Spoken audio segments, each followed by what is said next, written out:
I'm not scared of this world, 'cause my love for you is true. Even if we're not together, my heart will always beat for you.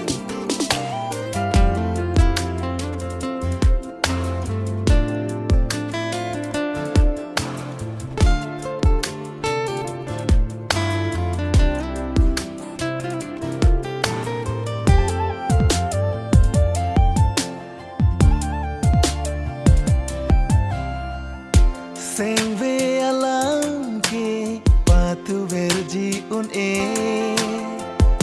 jude jitane sing ve oina ka phire mantu sinang ne sing ve alam chini jimana Tengne Un Eh lo de lanang raje Tengne Un Tengne Un lo de sing ve a bin busi do ver poder sing